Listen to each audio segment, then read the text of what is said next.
Hi, this is Debbie Simpson with the Be Free Respect podcast. This is from the blog post, When Contrast Leads to Better Things, as read from BeFreeRespect.com. The original written post was shared on November 6th, 2023.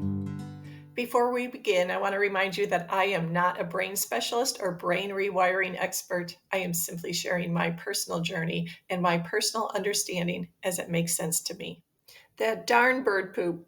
As I shared in my last post, the poop in life often gets more than its share of our attention. Contrast.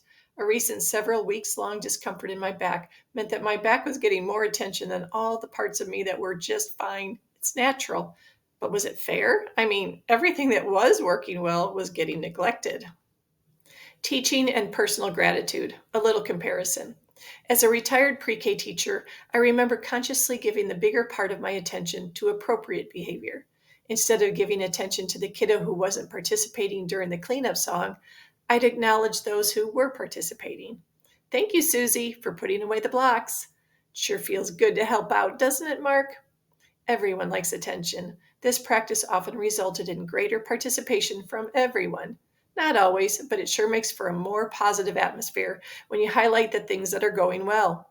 Special note, that previous paragraph may sound like manipulation of behaviors just to please the teacher. We don't want kids' compliance, however, to be based on pleasing the adult in their lives or to be based on external rewards. We want kiddos' motivation to be based on its intrinsic value, to encourage learning and behavior to be based on internal satisfaction.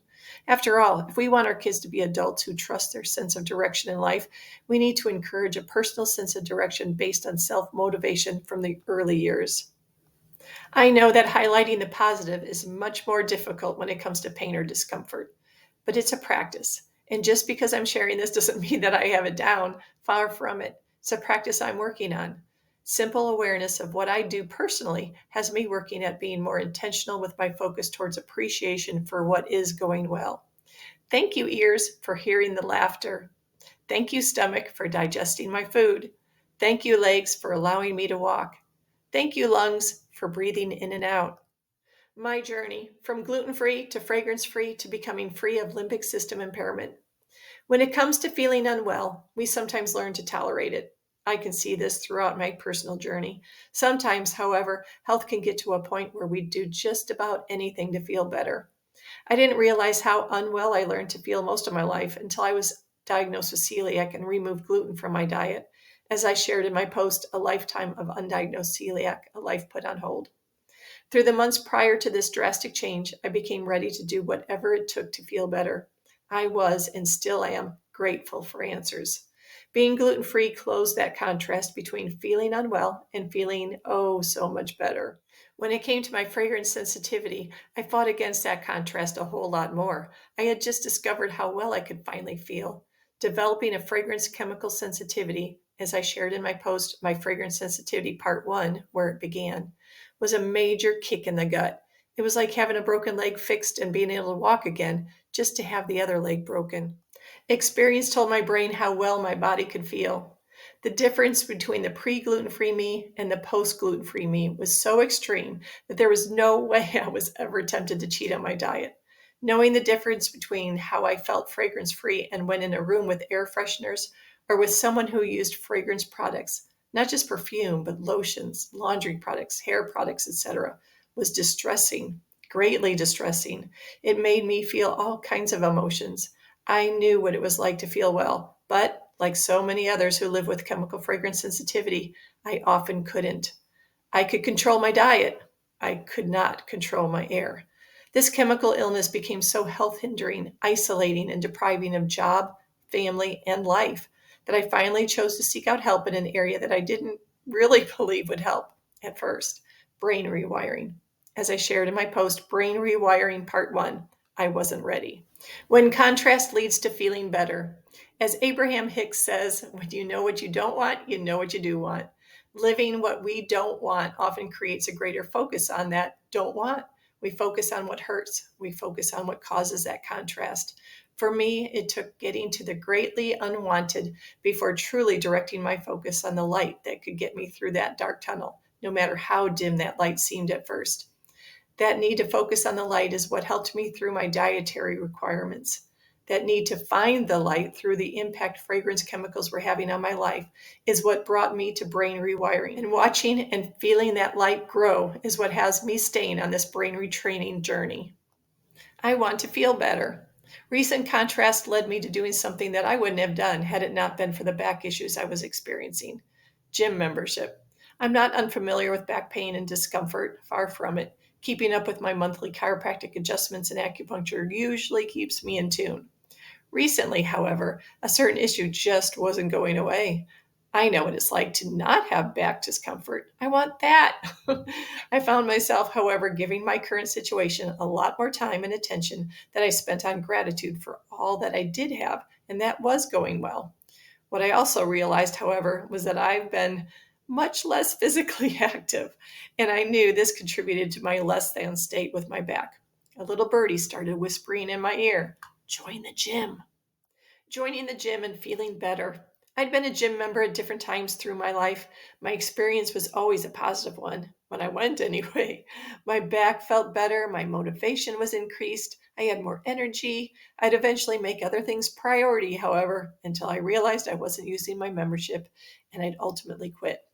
An ad popped up on the TV recently, one I was meant to hear. Zero joining fee until October 15th, $10 a month. That was it. I got my butt to the gym and joined. My goal for now, twice a week. After just 3 visits, guess what? My back popped like it hadn't popped in a long time, in a good way. It now feels better than it has in weeks. Bonus, I simply feel good about going. I am thanking my muscles and my body for getting stronger. Brain rewiring and resistance. Part of brain rewiring often includes resistance. It's like the limbic says, "I see what you're doing here," and it gets a little chatty. It doesn't like change. Contrast can be presented in bolder print, but I've learned that this is all part of the ebb and flow process. Example, my first few times back in the gym, I recognized that there was music, but I didn't give it much focus. I recognized that it wasn't my type of music, but my focus was on the treadmill, my book, the weight machines, and my joy of being back in the gym. Nothing changed this week in regards to that music. My limbic system, that emotional part of our brain that protects us, decided to speak up, however. While I was on the treadmill, focus on my book was being constantly interrupted by focus on that music. I was reminded of how distracting that music was. I was reminded of how it made me feel in less than a good way. Little messages like, maybe joining the gym wasn't such a good idea after all, surfaced. Contrast, an opportunity for continued practice and gratitude. This resistance gave me the opportunity of simple practice and making conscious choice. I'd gently bring my focus back to what I was reading. I'd practice my inward shh to those chatty little messages of resistance.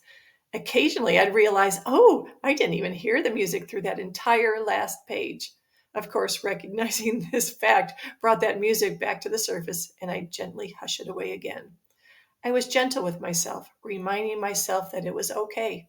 I'm in a good place. My body is strong. I'm doing good things. I'm fine. When doing the circuit through the weight machines, I'd redirect myself towards gratitude. While doing reps, I simply counted, putting my focus on visualizing those numbers. And while resting between sets, I practiced gratitude. Thank you, muscles, for working for me. Thank you, weight machine, for strengthening my body. Thank you, gym, for providing me a place to work out.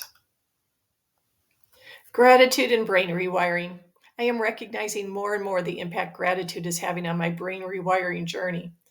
Just like my workouts in the gym, I am taking it slow and gradual. I'm not pushing myself. I do what I can and then move on. Thank you for listening. I hope you enjoyed the reading of this blog post as read from BeFreeRespect.com. Check out the website for other blog posts. And start a join gratitude journal. Practice focus on the brighter moments of the day.